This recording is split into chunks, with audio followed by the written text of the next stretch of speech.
Mesa, aula 55. Hoje nós vamos fazer a correção daquelas duas aulinhas, né, que estão numa só, que é a aula sobre Guerra Fria. Vamos aproveitar para rever alguns conceitos, né, da Guerra Fria e vamos nos esforçar para que vocês possam entender bem o que está sendo dito, tá? Vamos lá. Deixa eu abrir aqui a apresentação, né? Cadê ela aqui?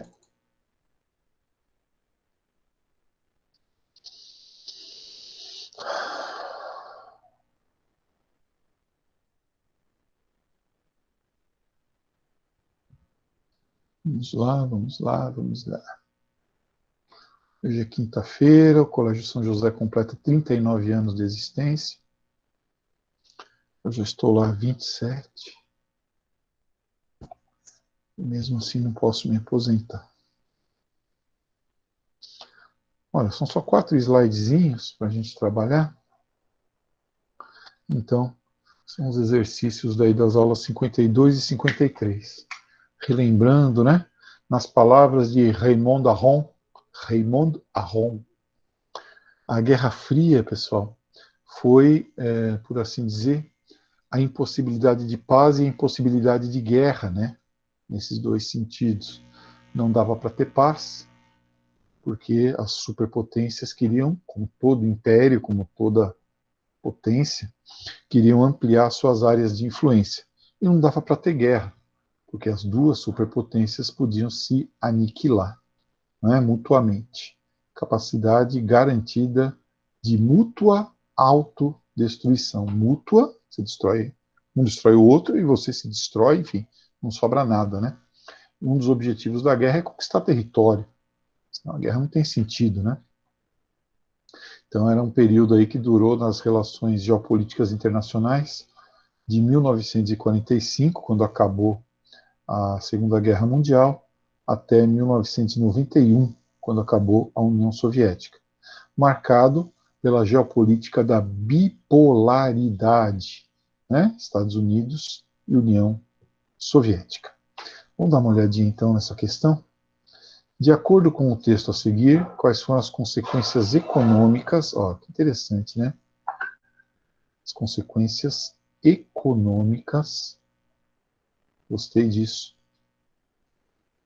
do rearmamento da Europa e dos Estados Unidos, né? Então, vamos lembrar aquele livro do economista inglês,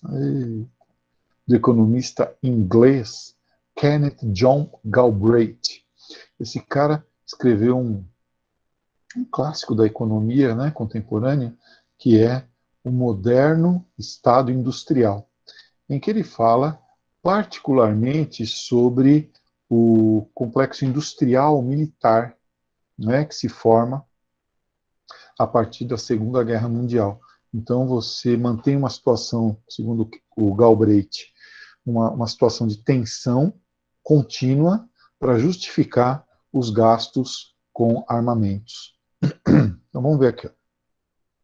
O governo dos Estados Unidos não considerou nem a integração europeia, integração europeia através daqueles processos que começam lá no Tratado de Roma, em 1957, que criou, né, o mercado comum europeu, tá? Juntando o Benelux, aquele campo de Bélgica, Holanda e Luxemburgo, mercado comum, com a União Europeia do Carvão e do Aço, né? Então, formado aí pela Itália, França e Alemanha, a chamada Europa dos Seis, né? Que deu origem depois, através de várias ampliações, né, à União Europeia. Bem, nem os realinhamentos monetários, vamos lembrar aqui, ó, quando acabou a Segunda Guerra Mundial, os Estados Unidos detinham em seus cofres 75% de todo o ouro em barra do mundo. Estava lá nos Estados Unidos, tá? Muito bem. o que vai ocorrer ao longo do tempo? O dólar, que ainda é, né, a moeda franca do mundo, ele vai perdendo essa capacidade de influenciar tanto as decisões com a chegada do euro, né, e mesmo agora com os negócios em moeda chinesa, né, o yuan, a Rússia e a China vão fazer comércio dentro, entre si, com suas próprias moedas, né, não vão mais usar o dólar como padrão monetário. Então, o governo dos Estados Unidos não considerou nada disso como suficientes para manter um superávit de exportações significativo. Nem a economia dólar e nem a ampliação do mercado europeu. Tá? Isso para os Estados Unidos não era ainda suficiente. Né? Ou para dar continuidade aos laços econômicos entre Estados Unidos e Europa após o fim do Plano Marshall. Lembra do Plano Marshall? É o plano de reconstrução da Europa para a contenção do comunismo através de transferência de dinheiro direto dos Estados Unidos para as economias europeias a fundo perdido, além de tecnologia, né? Então, recebe esse nome em homenagem ao general George Marshall, secretário de Estado norte-americano, que em 47 teve essa ideia, e que deu muito certo.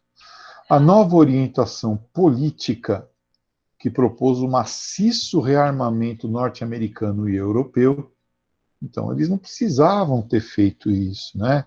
Só que os americanos não consideraram suficiente, eles tinham que vender armas também. Forneceu uma solução brilhante para os grandes problemas da política econômica norte-americana. O rearmamento nacional proporcionaria um novo meio de sustentar a demanda, a busca por produtos, de modo que a economia não mais ficasse dependente da manutenção de um superávit de exportações.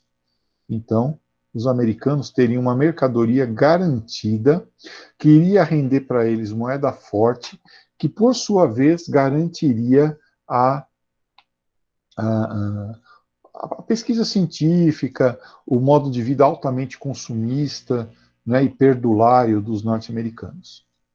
A assistência militar à Europa, então não é só os Estados Unidos se rearmando, é vendendo também suas armas, tá? Então eles vão fabricar mísseis, aviões, radares, rifles, fuzis, metralhadoras, revólveres, granadas, poderia, né, tanques, poderia continuar falando aqui, navio, olha aí, não acaba a lista. A assistência militar à Europa proporcionaria um meio de continuar a prestar-lhe assistência após o fim do Plano Marshall. Nem que você tenha que emprestar dólar para os países europeus comprarem armas. E a estreita integração das forças militares europeias e norte-americanas, através do quê, pessoal? Através da OTAN, Organização do Tratado do Atlântico Norte, né? Que era a aliança, era não é, porque ainda existe, aliança militar liderada pelos Estados Unidos, tá? Proporcionaria um meio de impedir que a Europa se fechasse para os Estados Unidos. Então, por conta da OTAN, os americanos sempre teriam acesso para a Europa e iria impedir uma onda de protecionismo europeu. Então, o complexo industrial militar norte-americano tem várias funções geopolíticas, geoestratégicas, né, e econômicas. Então, vejam só, não é apenas a defesa, não é apenas a manutenção do status quo, mas é também manter a Europa aberta para a influência e para os produtos norte-americanos, evitando que a Europa se tornasse autônoma em relação aos Estados Unidos. Então está incorporado a um projeto aí de domínio, né, sobre a Europa. Bem, então nós temos aqui, ó, aqui é o Mark Bloch, né, que escreveu. Ele foi citado, então, pelo Giovanni Arrighi, tá, no livro O Longo Século XX. Um ótimo livro, então. Bem, e aqui o que ele pergunta mesmo? De acordo com o texto, as consequências econômicas do rearmamento. Então, provocou o aquecimento da economia norte-americana, né? Porque para produzir avião para vender, você tem que ter toda a parte de alumínio, de tecnologia, de pesquisa científica, né? Tá certo? E isso, então, você tem um efeito multiplicador, tá? E tem a montagem do avião, do tanque, do blindado, da arma, disso, daquilo. É muita arma nos Estados Unidos. Muita arma. Não é à toa que de vez em quando algum jovem que está meio deprimido ou está muito deprimido, né, vai lá e atira nos seus colegas, né? Entra armado na sala de aula, na escola e mata todo mundo. Aqui no Brasil o cara matou com machadinha aqui em Suzano, né? Lá o cara mata com um fuzil. Bem, então é o complexo industrial militar novamente, né? Garante, então, o aquecimento da economia norte-americana, né, sustentando a sua demanda, né, sustentando o seu consumo interno. E a assistência militar à Europa, assistência militar à Europa, até para combater, teoricamente, o risco soviético, né, do comunismo, né, a continuação do Plano Marshall, com outro nome, e a manutenção dos laços econômicos com a Europa, né, e também da dependência da Europa em relação aos Estados Unidos, né, dependência da Europa em relação aos Estados Unidos. E vamos lembrar que o grande o plano mais amplo, né, a questão aí, o pano de fundo é a Guerra Fria, né, são as relações geopolíticas entre Estados Unidos e União Soviética. Bem, aqui nós temos dois líderes, né, das superpotências dos anos 60 sentados numa mesa, tirando um braço de ferro, e aqui sentado sobre a bomba H, né, ó, a bomba de hidrogênio. Esse cara aqui é Nikita Khrushchev, líder da União Soviética nos anos 60, e esse aqui é o católico descendente de irlandeses, cuja família fez fortuna durante a lei seca fabricando bebida ilegal, John Fitzgerald Kennedy, que morreu assassinado em Dallas, né, Texas, com um tiro na cabeça enquanto desfilava lá na cidade. Bem, os dois, né, acho que dá para ver o Kennedy aqui, ó, com a mão num botão, né, pronto para disparar a bomba que está ligada ao nosso amigo aqui, o Khrushchev. E o mesmo acontece com o Khrushchev em relação ao Kennedy, né? Os dois prontos aí para matar, para acabar com a vida no planeta Terra. Eu acho que até hoje, né, é muito poder nas mãos de 9 países, né? E eu fico pensando, depois de ter assistido o debate entre Donald Trump e Joe Biden, ver o Donald Trump, o cara que pode acabar com a vida na Terra. Aquele homem pode acabar com a vida na Terra. Basta ele querer. Ele acorda um dia e fala, vou acabar com o mundo. Ele pode. Ele pode. Aquele homem laranja com aquele cabelo estranho, parece um puxadinho, ele pode acabar com a humanidade. Bem, é poder demais na mão de uma pessoa só, né? Isso acontecendo, essa charge de 62, que é o ano da crise dos mísseis de Cuba, né? Então vamos lá. Identifique no item A. Identifique a causa da tensão entre as duas superpotências. Ó, causa da tensão entre as duas superpotências. E explique suas consequências para o sistema político mundial do período. Uma pergunta bem ampla, né?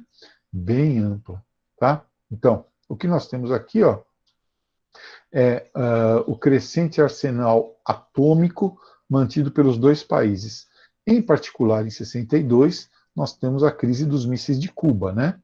Tá? Depois, os dois lados ameaçavam-se com ataques maciços de bombas de hidrogênio, que são muito mais destrutivas do que as bombas de Hiroshima e Nagasaki, que já fizeram um estrago grande, né, que vocês já viram. Poderiam ser acionadas em escala global e levar à destruição de ambos os países e de todos os países do mundo, né? Hoje em dia nós temos 9 países que têm bombas atômicas. Entre eles, países ridículos como a Coreia do Norte, países como a Índia, o Paquistão. Eles não têm o que dar de comer para o povo, mas têm arma atômica, que poderiam ser acionadas. A principal consequência, aqui, ó, é o equilíbrio precário e sem vencedores que caracterizou a Guerra Fria. É o chamado equilíbrio do terror. Tá? Um dos exemplos dessa queda de braço, aconteceu com a crise do Muro de Berlim, quando os russos ergueram um muro no meio da cidade de Berlim, né, para impedir que as pessoas saíssem de Berlim oriental, comunista, e fossem para Berlim ocidental, capitalista. Tá? A Guerra da Coreia, de 1950 a 53, né, em que os Estados Unidos tentaram impor o regime capitalista para a Coreia do Norte, não conseguiram, né, porque russos e chineses apoiaram a Coreia do Norte, e até hoje aquela região do mundo está dividida, né? Coreia do Norte do Nhonho, né, do Kim Jong-un, e a Coreia do Sul ligada aí aos tigres asiáticos, né? A Guerra do Vietnã, que os americanos ficaram de 1960 até 1975 e acabaram derrotados, tá? E a independência de países africanos, em que os lados que tinham conquistado o poder, lutavam um contra o outro, armados pelos soviéticos e pelos americanos. Então, em Angola, por exemplo, o Movimento Popular de Libertação de Angola recebia armas da União Soviética. E a Frente de Libertação a União pela Independência Total de Angola recebia armas dos Estados Unidos. Lá em Moçambique, a Frelimo, Frente de Libertação Moçambicana, recebia armas da União Soviética, né? E o Movimento de Libertação de Moçambique acabava recebendo armas dos Estados Unidos, tá? E finalmente aqui, né, a mais importante de todas, né, quando nós quase fomos mesmo para o fim do mundo, né? Ó, a crise dos mísseis de Cuba, que é desse ano aqui, 62. O item B vai falar sobre a detente, a tentativa, né, que acabou dando certo, de coexistência pacífica. Né? Então, vamos ver. Uma ação tomada pelo governo americano ou soviético que levou à crise dos mísseis de Cuba. Só para lembrar, né? O governo soviético instalou mísseis de médio alcance em Cuba, que fica muito pertinho dos Estados Unidos. Por quê? Porque os americanos tinham instalado mísseis de médio alcance na Turquia, que fica relativamente próxima da União Soviética. O que os americanos fizeram para impedir que os soviéticos terminassem de montar os mísseis e os tornasse operacionais? Fez um bloqueio naval à ilha de Cuba, tá? Esse bloqueio naval quase levou as duas superpotências ao embate, os chamados 13 dias que abalaram o mundo. E daí? E daí que os soviéticos voltaram atrás, retiraram seus mísseis, e os americanos também retiraram seus mísseis da Turquia. Então vamos ver a resposta aqui do livro, né? Bom, os Estados Unidos sempre tentaram também derrubar o Fidel Castro, né? Tentativa de derrubar Fidel Castro. Como? Primeiro com a chamada invasão da Baía dos Porcos, tá? Quando agentes da CIA que haviam treinado refugiados cubanos, né, para invadir Cuba, acabaram sendo derrotados pelas forças de Fidel. Tá? E aí o Fidel vai se alinhar com a União Soviética. Também a instalação de mísseis americanos na Turquia e também na Itália. Olha aqui. Tá? Agora, do lado soviético, né, tropas para Cuba, então soviéticos, vamos ver a resposta. Tropas em Cuba, muito perto dos Estados Unidos, e plataformas de mísseis, né, de médio alcance, que poderiam atingir os Estados Unidos antes que os Estados Unidos pudessem fazer a sua retaliação. Então, eram agressões de lado a lado pelas superpotências, o resto do mundo ali, boquiaberto, né, tentando se aliar a um país ou a outro. Tá bom? Essa era a lógica, né, daquele momento histórico. Então, essa é a nossa aulinha de hoje, que aulinha simples, né? Uma aulinha rápida, mas para a gente fazer uma revisão e poder trabalhar aí com vocês. Terça-feira, então, nós voltamos para a nossa aula sobre a descolonização afroasiática, tá bom? Terça-feira. Aí na quarta-feira nós já iniciamos o caderno número 8. Ok? Tchau, tchau, gente. Bom final de semana para vocês. Tchau.